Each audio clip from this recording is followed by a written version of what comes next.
Assalamualaikum warahmatullahi wabarakatuh. Perkenalkan, nama saya Miftahul Khairat dari jurusan Proteksi Tanaman Universitas Andalas tahun 2020. Pada kesempatan kali ini, saya ingin menyampaikan serta menjelaskan hasil praktikum mandiri saya mengenai morfologi suatu tanaman atau tumbuhan, yaitu meliputi akar, batang, dan daun dari tumbuhan. Oke, yang pertama akar. Akar atau disebut juga dengan radix ialah bagian tumbuhan yang berada di bawah tanah yang berfungsi sebagai pengisap air serta unsur-unsur hara yang dibutuhkan bagi tumbuhan tersebut. Dan akar ini juga berfungsi sebagai penguat atau penyokong dari tumbuhan itu sendiri. Akar terbagi dua, yaitu akar tunggang dan akar serabut. Nah, yang pertama akar tunggang. Akar tunggang ini dikatakan akar tunggang karena adanya akar utama atau akar primer yang telah berasal dari suatu biji. Itu sangat terlihat jika kita mengamati akar tunggang, maka itu akan sangat terlihat akar utama atau primernya itu. Oke, di sini saya langsung saja mencontohkan. Saya di sini melakukan pengamatan akar tunggang terhadap tumbuhan sawi hijau dengan famili Brassicaceae dan spesies Brassica juncea L. Di sini sawi hijau ini memiliki tipe akar, yaitu akar tunggang atau radix primaria. Oke, saya akan menjelaskan morfologi dari akar tanaman sawi ini. Yang pertama, kolom. Kolom disebut juga dengan leher akar. Di sini, di tanaman sawi hijau ini, kolom atau leher akar tepat berada di bawah batang. Tepat berada di bawah batang dari tumbuhan sawi itu. Lalu, yang kedua, ada namanya corpus radicalis atau disebut juga batang akar. Nah, batang akar di sini dari bawah leher akar tadi sampai bagian ujung. Nah, sampai sini itu disebut dengan batang akar atau disebut dengan corpus radicalis. Lalu yang ketiga ada namanya fibrilla radicalis atau rambut akar. Di sini kita mudah saja melihatnya di sekitar batang akar atau corpus radicalis ini terdapat rambut-rambut ya, seperti rambut-rambut atau benang. Nah, ini yang dinamakan dengan fibrilla radicalis atau rambut akar. Lalu yang terakhir ada namanya apex radicalis atau ujung akar. Karena dikatakan ujung, maka letaknya memang di ujung. Nah, di sini benar-benar di ujung. Nah, inilah yang dinamakan apex radicalis atau ujung akar. Akar yang kedua disebut dengan akar serabut. Kenapa sih akar serabut dinamakan serabut ya? Akar serabut dinamakan serabut karena bentuknya sendiri berupa serabut ya, serat-serat pada sabut. Dan jika kita amati, tidak bisa kita bedakan yang mana akar primer atau batang primernya gitu. Dan akar serabut ini terdiri dari banyak akar-akar yang ukurannya itu relatif sama, makanya tidak bisa dibedakan. Nah, pada kesempatan kali ini saya juga melakukan pengamatan terhadap akar serabut, yaitu berupa kunyit, tanaman kunyit. Kunyit ini berasal dari famili Zingiberaceae dan spesies Curcuma longa. Tipe akarnya itu yaitu akar serabut atau radix adventitia. Nah, morfologi dari akar kunyit ini. Yang pertama ada namanya kolom atau leher akar, tepat berada sesudah batang ya. Di sini leher akar ini. Ini leher akar. Lalu yang kedua ada corpus radicalis atau disebut dengan batang akar. Jadi sini batang akar ini. Lalu yang ketiga ada radix lateralis atau cabang akar. Nah, ini akarnya mulai bercabang ini namanya cabang akar atau radix lateralis. Lalu yang keempat ada apex radicalis, itu ujung akar. Sebagaimana yang sawi tadi ya, berada tepat di ujung. Ini ujung akar ini. Ini ujung akar, ini ujung akar.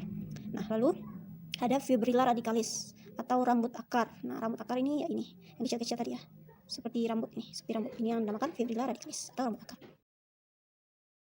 Oke, yang ketiga yaitu modifikasi akar. Nah, apa sih yang disebut dengan modifikasi akar? Modifikasi akar ini adalah perubahan bentuk atau wujud akar yang menyesuaikan dengan fungsi dari tumbuhan itu sendiri. Modifikasi akar ini terdiri dari 3 macam. Yang pertama berbentuk seperti tombak, contohnya itu seperti wortel. Lalu yang kedua berbentuk seperti gasing, contohnya itu yaitu bengkuang.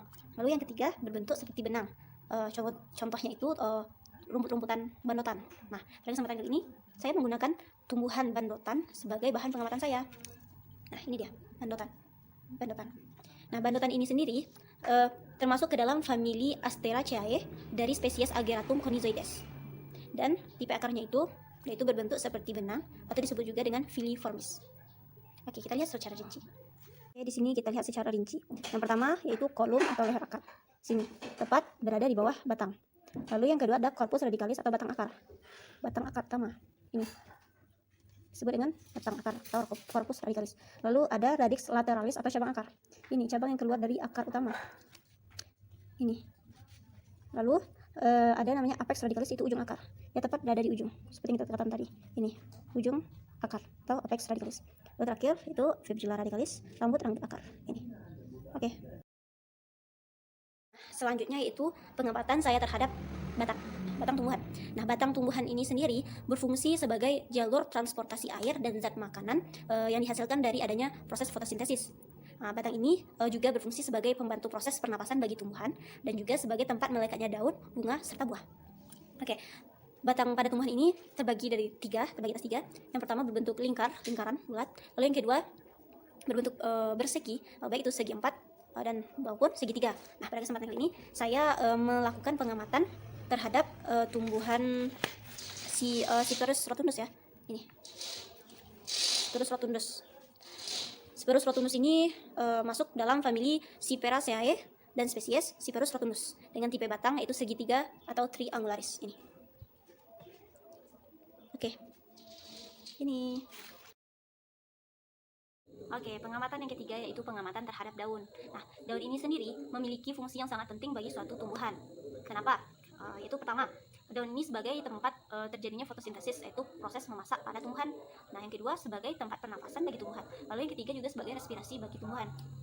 Lalu daun ini sendiri terdiri dari dua tipe, yaitu tipe tunggal dan tipe majemuk. Lalu apa sih tipe tunggal dan tipe majemuk ini? Oke, yang pertama itu tipe tunggal, daun tunggal. Dikatakan daun tunggal dikarenakan satu tangkai daun hanya mendukung satu helai daun saja. Nah, di sini saya mencoba mempraktikkan. Saya mengamati daun tunggal itu berupa daun sawi hijau.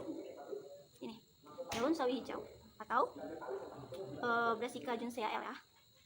Brassica juncea L. Yang merupakan tipe daunnya ini tipe daun tidak lengkap karena tidak memiliki pelepah daun. Oke, yang pertama kita akan menjelaskan tentang morfologi dari daun sawi hijau. Yang pertama itu circumscriptio dari daun sawi hijau. Circumscriptio yaitu bentuk bangun daun itu sendiri. Nah, di mana di sini circumscriptio atau bentuk bangun daun dari sawi hijau ini adalah ellip ya, yaitu berbentuk seperti telur. Lalu tipe nervatio yaitu bentuk tulang daun. Bentuk tulang daun dari sawi hijau ini yaitu menyirip atau disebut dengan penny nervis. Lalu yang ketiga ada namanya tipe basis. Tipe basis ini yaitu bentuk pangkal daun. Bentuk pangkal daun ini disebut dengan tipe basis. Yaitu sawi hijau ini memiliki tipe basis oblik. Lalu yang keempat ada namanya tipe margin. Tipe margin ini apa? Itu tipe dari tepi daun. Tepi daun ini apakah rata ataukah bergerigi seperti itu. Nah, di sini daun sawi hijau ini memiliki tipe daun rata atau yang disebut dengan integer. Lalu yang kelima ada namakan tipe apex. Nah, tipe apex ini apa? Yaitu tipe di atas helai daun ini. Bagaimana bentuk dari atas atau ujung helai daun. Di sini daun sawi hijau memiliki tipe apex rounded. Nah, daun tunggal yang kedua yang saya amati yaitu adalah daun alpukat. Ini.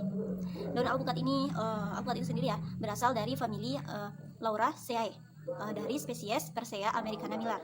Nah, daun alpukat ini memiliki tipe daun tidak lengkap karena tidak memiliki pelepah daun. Oke. Karakter set dari daun alpukat ini ialah pertama, ia memiliki petiol. Apa sih petiol ini? Nah, ini. Petiol ini sebelum helai daun ya.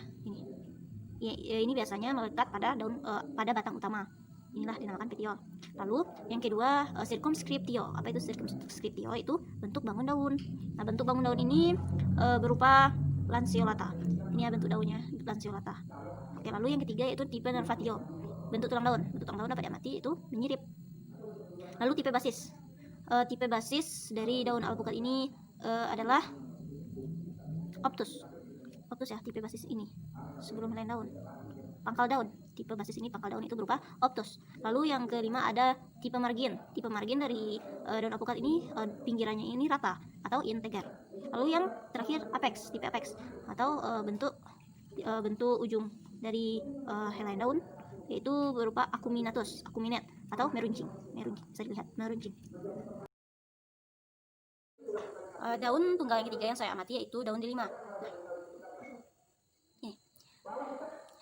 Delima itu sendiri berasal dari famili Punicaceae dari spesies Punica granatum L. Daun delima ini termasuk ke dalam tipe daun tidak lengkap karena tidak memiliki pelepah daun. Oke, karakter set dari daun delima. Yang pertama itu petiol. Daun delima memiliki petiol, dapat dilihat yaitu petiol melekat pada batang utama. Lalu yang kedua circumscriptio, bentuk bangun daun dari daun delima itu linear. Berupa linear, tidak ada daun yang lebar ya, dari atas sampai bawah. Lalu yang ketiga, tipe nervatio. Tipe nervatio dari daun delima ini adalah menyirip ya, menyirip atau penninervis. Lalu tipe basis. Tipe basis atau pangkal daun. Pangkal daun dari delima ini yaitu cuniate ya. Lalu tipe margin. Tipe margin dari daun delima ini juga rata atau integer, rata. Lalu terakhir tipe apex, bagaimana bentuk ujung dari helai daun, yaitu acuminate, meruncing. Lalu tipe daun yang kedua yaitu tipe daun majemuk. Kenapa dikatakan majemuk? Karena dalam satu tangkai daun mendukung lebih dari satu helai daun. Nah, di sini saya mengamati dua tanaman. Yang pertama yaitu tanaman jeruk purut. Tanaman jeruk purut termasuk ke dalam famili Rutaceae dengan spesies Citrus sp. Dan tipe daun dari jeruk purut ini adalah daun majemuk unifoliolatus. Oke, karakter set dari jeruk purut atau Citrus sp. Yang pertama itu Petiolus communis atau ibu tangkai daun.